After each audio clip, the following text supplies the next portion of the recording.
BCom semester 2 में जो बच्चे हैं, चाहे विनोबा यूनिवर्सिटी के हैं, चाहे BBMQ धनबाद के हैं, ये ग्लोबल सिटीजनशिप जो है कॉमन पेपर दोनों यूनिवर्सिटी में पढ़ना है। और एक जानकारी हम दे दें कि BBMQ में 70% बच्चे सेमेस्टर 1 में फेल हो गए, और विनोबा यूनिवर्सिटी की बात करें तो 50% बच्चे फेल है।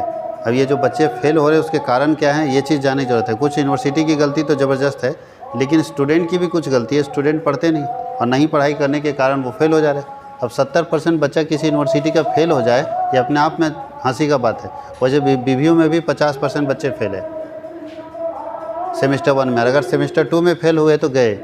अब सेमेस्टर 2 में इसलिए लोग निश्चिंत है कि अपने को MCQ पूछेगा। अरे MCQ आएगा तब ना मारोगे, तुक्का कितना मार दोगे, इसलिए MCQ पढ़ना ज़रूरी है। तो ये BBU हजारीबाग और BBMQ धनबाद के लिए common paper global citizenship education का MCQ है, और इसमें लगभग मेरे ख्याल से 250 से ज़्यादा MCQ है, 280 MCQ है, और आंसर के साथ दिया हुआ है उसका आंसर क्या है। तो जो बच्चे कॉमर्स वर्ल्ड हजारीबाग के हैं उनको तो एप्लीकेशन पे मिल जा रहा है। जो बच्चे कॉमर्स वर्ल्ड हजारीबाग के नहीं हैं, बाहर पढ़ रहे हैं या कॉमर्स वर्ल्ड हजारीबाग से किसी तरह जुड़े हुए नहीं हैं सेमेस्टर 2 में, वैसे बच्चे अगर ये PDF चाहते हैं तो ये PDF मेरे एप्लीकेशन पे स्टोर सेक्शन में पड़ा हुआ है, वहाँ से आप परचेज़ करके अपने पास ये PDF ले सकते हैं।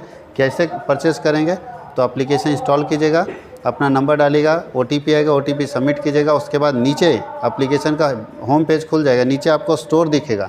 स्टोर में आप क्लिक कीजिएगा तो सारे कोर्सेज दिखेंगे, उसमें आपको मिलेगा ग्लोबल गवर्नेंस या ग्लोबल सिटीजनशिप MCQ के नाम से। उसको आप परचेज़ कर लेंगे तो आपके पास, अब परचेज़ करने के बाद कहाँ जाएंगे, तो परचेज़ करने के बाद स्टोर में माई कोर्स में जाएंगे, माई कोर्स के बाद स्टडी मटेरियल में जाएंगे तो ये कोर्स आपको वहाँ दिखेगा और आराम से सारे सुविधाओं का लाभ उठा सकते हैं। इसमें एक और चीज़ है कि सिर्फ क्वेश्चन का आंसर नहीं, डिस्क्रिप्शन भी दिया हुआ है कि क्यों। जैसे फर्स्ट क्वेश्चन क्या पूछ रहा है, who is the chairman of NITI Aayog. NITI Aayog का चेयरमैन कौन है, तो याद रखिएगा नीति आयोग के चेयरमैन जब भी होते हैं प्राइम मिनिस्टर होते हैं। नाम नहीं लिखा रहता है क्योंकि प्रधानमंत्री बदलते रहते हैं, बट नीति आयोग के जो चेयरमैन होंगे वो कौन होंगे, प्राइम मिनिस्टर। नीति आयोग से पहले क्या चलता था, नीति आयोग जब हमारे देश में कब बना, बताइए ये कब बना नीति आयोग, बता सकते हैं। अच्छा कौन बनाया इसको, इसको डेवलप करने वाले व्यक्ति का नाम है नरेंद्र मोदी, और डेवलप कब किए हैं, 1 जनवरी 2015 को, 1 जनवरी 2015 को नीति आयोग की स्थापना की गई थी। नीति आयोग का फुल फॉर्म क्या हुआ, NITI का, इसका मतलब था national institution for transforming India, Bharat को बदलने वाला राष्ट्रीय संस्थान। National institution for transforming India, Bharat को बदलने वाला राष्ट्रीय संस्थान, तो ये नीति आयोग बना। NITI का मतलब होता है national institution for transforming India. इससे पहले क्या चलता था, इससे पहले चलता था प्लानिंग कमीशन, योजना आयोग का नाम सुने होंगे, प्लानिंग कमीशन। इससे पहले क्या चलता था, प्लानिंग कमीशन। और कब बना था प्लानिंग कमीशन, याद कीजिए, तो जब हम लोग सबसे पहले हम लोग 47 में आज़ाद हुए ना, उसके बाद 50 से नई 1950 से नई आर्थिक नीति, न्यू इकोनॉमिक पॉलिसी आई 1950, और 1950 से जैसे न्यू इकोनॉमिक पॉलिसी आई, नई आर्थिक नीति बनी, न्यू इंडस्ट्रियल पॉलिसी सरकार बनाई कि हमको देश को कैसे ग्रो करना है, देश की इकोनॉमी को कैसे ठीक करना है। इसलिए 1950 में जैसे बना उसी समय बना प्लानिंग कमीशन। और प्लानिंग कमीशन के भी चेयरमैन प्राइम मिनिस्टर ही होते थे। प्लानिंग कमीशन के भी चेयरमैन कौन होते थे, प्राइम मिनिस्टर।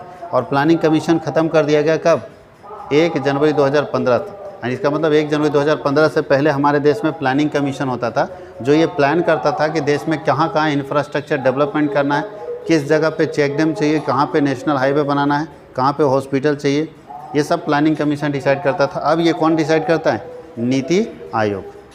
कोई दिक्कत है, कौन डिसाइड करता है, नीति आयोग। नीति आयोग तय करेगा कहाँ पे एम्स बनाना है, नीति आयोग तय करेगा कहाँ पे कैसे इंफ्रास्ट्रक्चर को डेवलप करना है, हर राज्य को कैसे एक दूसरे से कनेक्ट किया जाए, ये सब नीति आयोग के बैठक में।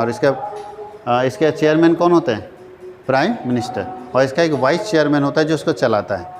बात समझ गए, तो नाम याद करने की जरूरत नहीं क्योंकि नाम बदलता रहता है, लेकिन ये तो बदलेगा नहीं क्योंकि प्राइम मिनिस्टर नीति आयोग के परमानेंट मेंबर होते हैं, से चेयरमैन होते हैं। कोई दिक्कत किसी को, कोई तकलीफ। नीति आयोग कब स्थापित हुआ, कौन किया, मोदी जी जैसे 14 में जीत गए, सबसे पहले बोले कि पुराना व्यवस्था ख़त्म करो। और आप प्रधानमंत्री को एक चीज़ तो देखेंगे कि सब पुराना व्यवस्था ख़त्म कर दे रहे, संसद भवन भी बदल दिए, बोला सब पुराना व्यवस्था ख़त्म करो। इस पुरानी व्यवस्था को ख़त्म, इसका काम क्या था जानते हैं, इसका काम था दिल्ली के किसी बड़े सरकारी बंगले में या ऑफिस में बैठ के, AC के कमरे में बैठ के और झारखंड के हजारीबाग के बारे में प्लान बनाना।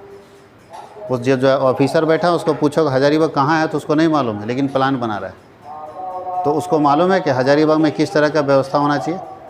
पहले आप सुनते होंगे कि जो कॉन्ट्रैक्ट निकलता था ठेका, आप देखिएगा आपके गांव में अगर नाली ठीक है, ठीक है, नाली ठीक है, आपको लाइट का व्यवस्था चाहिए, लेकिन नाली टूट के बन रहा है, तब पूछोगे ठेकेदार से, भाई नाली तो ठीक है, इसको क्यों बना रहा है? बोलता है टेंडर इसी का निकलवे किया है, इसे लाइट नहीं सुधर सकता। अब क्या हुआ बताइए? ये पुरानी व्यवस्था थी कि ठीक चीज़ को आप तोड़ के बना रहे हैं और जो ख़राब है उसको कुछ नहीं कर रहे हैं।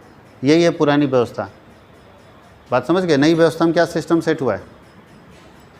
नई व्यवस्था में सिस्टम ये सेट हुआ कि हम पैसा दे देते हैं, आप आम सभा करो, ग्राम सभा करो, गांव में लोगों से पूछो कि इस पैसे का क्या इस्तेमाल करना चाहिए, नाली बनाना चाहिए, बिजली व्यवस्था होनी चाहिए या सड़क बनाना चाहिए, तो लोग जो बोलेंगे वहाँ पे पैसा लगाओ, हाँ या नहीं? अब लोग बोला कि नहीं नाली मेरे पास है, ठीक है, अभी टूटा हुआ है थोड़ा बड़ा, लेकिन चल जाएगा, अपने को अभी लाइटिंग का व्यवस्था कर दो, तो लाइटिंग पर काम करेंगे। अगर बोल दिया मेरे पास लाइट भी ठीक है, नाली भी ठीक है, अपना रोड ठीक कर दो, रोड पर काम कर देंगे। तो पैसा आपके हाथ, आप डिसाइड करो करना क्या है, गाँव के लोग डिसाइड करेंगे करना क्या है। तो ये नई व्यवस्था है। तो दोनों व्यवस्थाएं यहाँ पे करके, तो ये समझ गए सब लोग। नीति आयोग के चेयरमैन कौन होंगे? Prime minister. अब देखिए नीचे लिखा है, what is the name of the government of India think tank. Government of India का थिंक टैंक कौन है? सोचने वाला, जो पूरे देश का डेवलपमेंट के बारे में सोचता है, थिंक टैंक उसको बोलते हैं। का क्या नाम है? जो योजना आयोग का उत्तराधिकारी बना, जो भी बताए, जो योजना आयोग का उत्तराधिकारी मतलब उसके जगह पे आया। तो योजना आयोग के जगह पे कौन आया? नीति आयोग। और नीति आयोग को थिंक टैंक बोलते हैं गवर्नमेंट का। ये जितना प्रोजेक्ट चलता है, नेशनल हाईवे बन रहा है, तो एम्स बन रहा है, चाहे मेडिकल कॉलेज बन रहा है, चाहे सरकारी स्कूल बन रहा है, जितने तरह के काम हो रहे हैं देश में डेवलपमेंट का, वो सरकार नहीं करती, उसके लिए एक अलग से विभाग बना हुआ है जिसका नाम क्या है? नीति आयोग। वो नीति आयोग तय करेगा ना। अब जैसे झारखंड में अभी कल परसों आप सुने हैं हजारीबाग में, कल ही तो, कि हमारे यहाँ वंदे भारत एक्सप्रेस आया, तो इसका डिसीजन कौन लिया होगा? नीति आयोग के कहाँ पे रेल पहुँचाना है, समझ गए? बड़े बड़े स्टेडियम्स बन रहे सरकार की तरफ से, कौन ये प्लान करता होगा? सरकार प्लान करती है या नीति आयोग प्लान करता है? तो नीति आयोग। तो नीति आयोग को थिंक टैंक बोला जाता है सरकार का। सरकार जो सोचती है उसको अप्लाई करने का काम किसका है? नीति आयोग का। सरकार सोची कि हम झारखंड में 5 एम्स देंगे, तो एम्स हॉस्पिटल छोटा तो है नहीं कि 4 रूम बना दिए एम्स बन गया। तो कैसे बनेगा, कहाँ से पैसा आएगा, सब कौन डिसाइड करता है? नीति आयोग। इसलिए नीति आयोग को क्या बोला जाता है सरकार का? Think tank. थिंक मतलब समझते हो? सोचना। और टैंक मतलब जिसके पास बहुत सारा सोच है। टैंक मतलब टंकी बहुत सारा है, तो जहाँ बहुत स्पेस है, यानी बहुत ज़्यादा तरीके से डिटेल में जाके अगर सोचा जाता है, वो संस्थान जो सोचता है देश को डेवलप करने के लिए, उसका नाम क्या है? नीति आयोग। इसलिए सरकार का थिंक टैंक बोला जाता है नीति आयोग को। तीसरा देखिए, बोलता है 26 नवंबर 1949 को अपनाए गए संविधान के प्रस्ताव में कौन सा शब्द या से शब्द मौजूद नहीं थे। अगर हम बात करें 26 नवंबर 1949 को हमारा संविधान बना, मालूम है कि नहीं? 26 नवंबर को हम लोग गणतंत्र दिवस मनाते हैं, तो किस लिए मनाते हैं? क्योंकि हमारा कॉन्स्टिट्यूशन उस दिन लागू हुआ। तो बोलता है कि जब हम लोग 26 नवंबर 1949 को हमारा कॉन्स्टिट्यूशन एक्सेप्ट किया गया। अब हम लोग 26 नवंबर को एक्सेप्ट किया गया, लेकिन मनाते 26 जनवरी को, क्योंकि लागू कब से हुआ है? 26 जनवरी से। स्वीकार कब किया गया? 26 नवंबर। तो बोलता है कि 26 नवंबर को जब स्वीकार किया गया, तो उस समय जो संविधान बना के दिया गया था पहली बार, उसमें इस चारों में से कौन सा शब्द नहीं था? क्या चारों शब्द 1949 से ही दिए हुए संविधान में? कौन कौन शब्द? समाजवादी, नॉन रिलीजियस, गैर धार्मिक, रिलायबिलिटी, विश्वसनीयता और रिपब्लिक। इसमें से कौन सा ऐसा शब्द था जो 1949 में नहीं डाला गया था?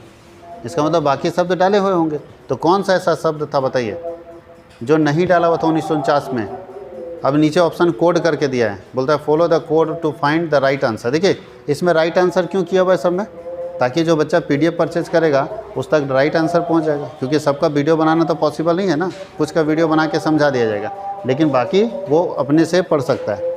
तो देखिए यहाँ लिखा है 1 2 3, ये तीनों शब्द नहीं थे, यानी 1 2 और 3। ना तो सोशलिस्ट शब्द था, ना तो नॉन रिलीजियस शब्द था, और ना रिलायबिलिटी शब्द था। कोई दिक्कत है? सिर्फ रिपब्लिक था। और आप लोग सुने भी होंगे, अगर आप संविधान को सही से जानते हैं और उसका प्रेम्बल पढ़ें, जिसको हम लोग बोलते हैं प्रस्तावना, तो उसमें ये वर्ड जुड़ा होगा, गणतंत्र। ठीक है, भारत एक क्या था? गणतंत्र था, रिपब्लिक था। आज भी रिपब्लिक ऑफ इंडिया बोला जाता है, गणतंत्र भारत हम लोग बोलते हैं। तो ये शब्द शुरू से जुड़ा हुआ है, लेकिन ये तीनों शब्द बाद में उसे जोड़े गए। बाद में जोड़ दिया गया समाजवादी शब्द, बाद में जोड़ा गया विश्वसनीयता, और बाद में जोड़ा गया गैर धार्मिक। कोई दिक्कत किसी को? ये तीनों शब्द बाद में जोड़े गए 1949 के बाद। अगर आगे लिखा है भारत का संविधान किस प्रकार की सरकारी संरचना प्रदान करता है, बताइए संविधान से कौन सी सरकारी संरचना आपको मिलती है? डेमोक्रेटिक सिस्टम, सेमी डेमोक्रेटिक और प्रेसिडेंशियल सिस्टम या पार्लियामेंट्री सिस्टम? संविधान आपको क्या दे रहा है? Parliamentary system. कि देश कैसे चलेगा? पार्लियामेंट्री सिस्टम से चलेगा, संसदीय व्यवस्था से चलेगा। और हमारे देश में देखिएगा सबसे पहले संसदीय मंत्री होता है जो पूरा पार्लियामेंट्री मिनिस्टर होता है, पूरा पार्लियामेंट को चलाता है, क्योंकि देश चलना है पार्लियामेंट्री सिस्टम से। देश प्रेसिडेंसी सिस्टम से नहीं चलता है। राष्ट्रपति देश को नहीं चलाएंगे, ये अमेरिका नहीं है कि राष्ट्रपति चलाएंगे, ये रसिया नहीं कि राष्ट्रपति चलाएंगे, ये चाइना नहीं कि राष्ट्रपति चलाएंगे, वहाँ यही चलता है प्रेसिडेंशियल। वहाँ पे देखिएगा, कभी सुने चाइना के प्रधानमंत्री का नाम? हैं जरूर, लेकिन दबा हुआ है। कभी सुने रसिया के प्रधानमंत्री कौन है? कभी सुने अमेरिका का प्रधानमंत्री? वहाँ राष्ट्रपति सिस्टम है। सबसे सुप्रीम कौन होता है? राष्ट्रपति। हमारे देश में भी सबसे सुप्रीम राष्ट्रपति हैं, लेकिन चलाने का काम किसका है? प्रधानमंत्री का। इसलिए राष्ट्रपति का नाम दुनिया वाला नहीं जानता है भारत के राष्ट्रपति कौन है, लेकिन भारत के प्रधानमंत्री का नाम दुनिया वाला जानता है, क्योंकि हमारे यहाँ ये जो कॉन्स्टिट्यूशन बना था, संविधान बना था, उसमें जो सिस्टम डेवलप किया गया, कौन सा सिस्टम था? पार्लियामेंट्री सिस्टम, जिसको हम बोलते हैं संसदीय व्यवस्था, जिसके जरिए ये देश चलता है और सरकारें इसके जरिए चलती है, पार्लियामेंट्री सिस्टम के द्वारा। आगे देखिए, द कॉन्स्टिट्यूशन प्रेमल, संविधान की प्रस्तावना क्या है? न्यायालय में लागू नहीं होता, महत्वपूर्ण और उपयोगी है, समझाता है कि सरकार क्या होती है, हमारे संविधान की न्यायिक व्याख्या करने में सहायता करता है। बताओ, संविधान की जो हम लोग प्रस्तावना बोलते हैं, फर्स्ट पेज, जैसे कॉन्स्टिट्यूशन ऑफ इंडिया का पहला पेज खोलोगे आपको क्या मिलेगा? प्रेमल मिलेगा, जिसको हम प्रस्तावना बोलते हैं। हम लोग बचपन से स्कूल में भी सिखाया जाता था, हम भारत के लोग, भारत को एक गणतंत्र है ना, पढ़े पूरा, तो वो हम लोगों को बचपन से सिखाया जाता था। बोलता है कि उसमें वो बनाया किस लिए गया था, क्यों लिखा गया था प्रेमल, प्रस्तावना लिखा क्यों गया होगा, क्या कारण होगा? तो पहला कारण है कि इट इज़, बताइए वो संविधान का जो प्रस्तावना है क्या कोर्ट पर लगता है? कोर्ट पर नहीं लगता, कोर्ट अलग हो गया, ठीक है। इसीलिए देखिएगा बहुत बार संविधान संशोधन कर सरकारें कर देती है, कोर्ट उस पर कटाक्ष कर देता है कि नहीं ये संविधान संशोधन ठीक नहीं है। संविधान को बचाने के लिए कोर्ट काम करता है। नहीं, एक जगह कोर्ट का अलग इशू है, सुप्रीम कोर्ट ऑफ इंडिया का अलग इशू है, संविधान का अलग इशू है, कोई दिक्कत है? दूसरा तो बोलता है ये न्यायालय पर लागू नहीं होता, ठीक है, ये महत्वपूर्ण है और उपयोगी भी है, देश के लिए ज़रूरी भी है और इसका यूज़फुल भी है। साथ ही साथ ये बताता है कि सरकार क्या है और कैसे सरकार को काम करनी चाहिए। संविधान ही तो बताता है। कैसे लोग चिल्लाने लगता है ये गैर संवैधानिक है, सरकार ऐसा नहीं कर सकती। आज बताइए, सरकार अगर सरकार में बैठे हुए मंत्री यहाँ या सरकार में मुख्यमंत्री बैठे हुए हैं, ये छात्र जो है बाहर 60-40 के चक्कर में पूरा बंदी करवा देता है और अनाप शनाप शब्दों का प्रयोग करता है मुख्यमंत्री के खिलाफ, क्या मुख्यमंत्री मार देंगे उसको? मार देंगे? नहीं कर सकते। क्या ज़बरदस्ती पुलिस पकड़ लेगी? नहीं कर सकते, क्योंकि ये असंवैधानिक हो जाएगा, संविधान नहीं है। तो संविधान से चलती है सरकार, इसलिए ये सरकार को बताता है कि सरकार क्या होती है, कैसे चलती है, किसके लिए काम करती है सरकार। उसके नीचे क्या है? हमारे संविधान में न्यायिक व्याख्या करने में भी सहायता करती है कि कैसे किसी व्यक्ति को जस्टिस मिलेगा, कैसे किसी व्यक्ति को न्याय मिलेगा, इसके बारे में भी डिटेल डिस्क्रिप्शन कहाँ पे मिलता है? संविधान की प्रस्तावना में मिलता है। What is the most visible aspect of the state? किसी राज्य की का सबसे अधिक दिखाई देने वाला पहलू कौन सा है? किसी राज्य में सबसे ज़्यादा क्या झंडा दिखाई देता है, राजधानी दिखाई देता है, राज्य के प्रधान दिखाई देते हैं, या संप्रभुता दिखाई देती है? संप्रभुता। संविधान की बात करें तो क्या दिखना चाहिए? संप्रभुता दिखना चाहिए। संप्रभुता का मतलब, संप्रभुता का मतलब क्या होता है? नीचे डिटेल भी लिखा हुआ है। बोलता है संप्रभुता बाहरी हस्तक्षेप या निकायों के बिना एक शासक निकाय का संपूर्ण अधिकार और शक्ति है। यानी ऐसा शक्ति है, ऐसा पावर है जहाँ से बाहर के लोग कभी भी हस्तक्षेप नहीं कर सकते। मेरे पास ये जैसे मुख्यमंत्री किसी को बना दिया गया तो मुख्यमंत्री का स्पेशल पावर है कि नहीं? बाहर से लोग आपको डिस्टर्ब कर देंगे, नहीं कर सकते। आपके पास पावर है कि आप वही काम कर सकते हो, उसको बोलते हैं संप्रभुता।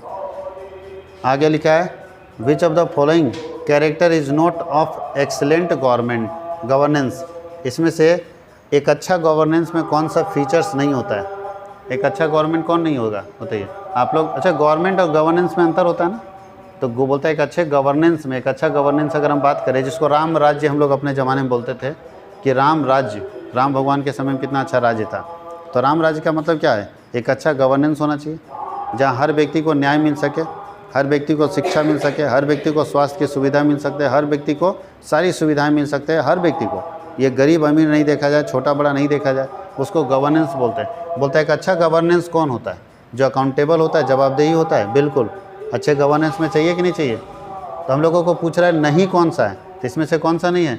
Red tapism. बाकी ये सब होना चाहिए। एक अच्छे गवर्नेंस में जवाबदेही होनी चाहिए। जवाबदेही मतलब समझते हो? अगर हम किसी राज्य के मुख्यमंत्री हैं और वहाँ का शिक्षा व्यवस्था ख़राब है तो हम अपने ऊपर जिम्मा लेंगे कि मेरी गलती है, हम इसको ठीक करेंगे। अगर किसी के साथ कुछ हो रहा है तो हम अपने ऊपर लेंगे, मेरी गलती है। बात समझ गए? कैसे होता है, बहुत सारे लोग इस्तीफा दे देते हैं, हम नहीं संभाल पाए राज्य को इसलिए हम छोड़ दें राज्य, कि मेरी गलती के कारण ऐसा हुआ। उसको बोलते हैं जवाबदेही, रिस्पॉन्सिबिलिटी। आज कैसे रेल हादसा हुआ, रेल मंत्री को सब इस्तीफा मांगने लगा, क्योंकि जवाबदेही आपकी थी ना, रेल मंत्री आप थे, क्यों ऐसा हो गया? तो ये चीज़ ध्यान देना। दूसरा क्या है? ट्रांसपेरेंसी सरकार में बहुत ज़बरदस्त होनी चाहिए, जो कि नहीं होता है। ट्रांसपेरेंसी मतलब हर काम एकदम ट्रांसपेरेंट, 1 रुपये का घूस नहीं। और आज देखो सरकार में सब कुछ ट्रांसपेरेंट है ही नहीं, कुछ नहीं है, सब छिपा हुआ है। इसीलिए जहाँ छिपा रह गया वहाँ करप्शन शुरू होगा।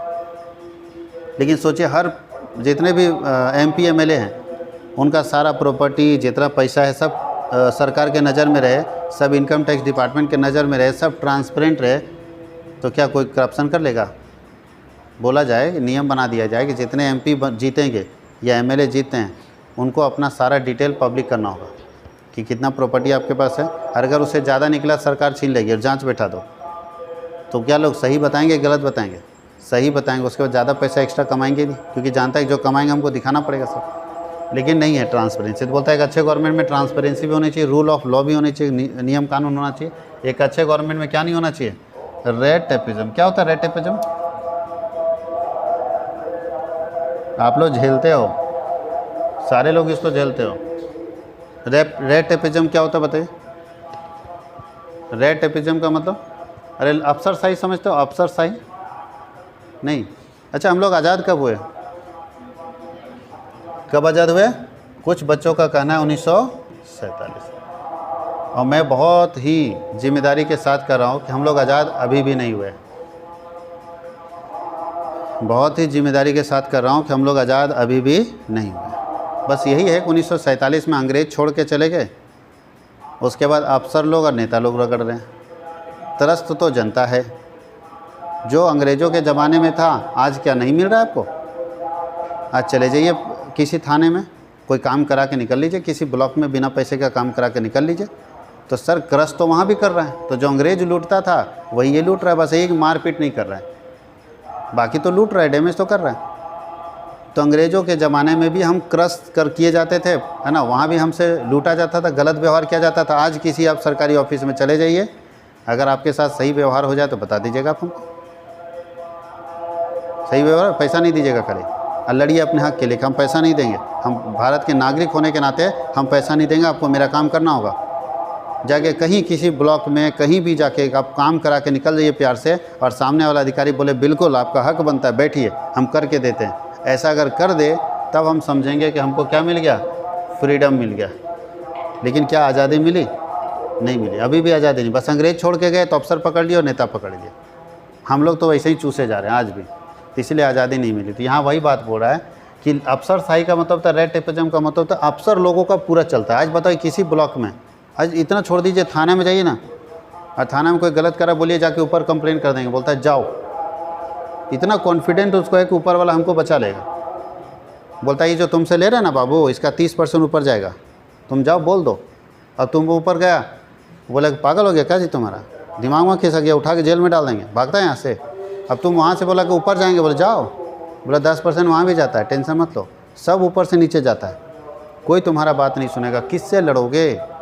तो ये भी तो अंग्रेजी शासन है, इसी को बोलते हैं लाल फीताशाही, जहाँ खाली अफसर लोगों का चलेगा, आपका आम जनता का कुछ नहीं चलेगा। और आज देख लीजिए आम जनता का कुछ नहीं चलता, कहीं आप चले जाइए, आम जनता का कुछ नहीं, सब अफसर लोग का। अफसर बोल दिया तो बोल दिया, हाँ या नहीं?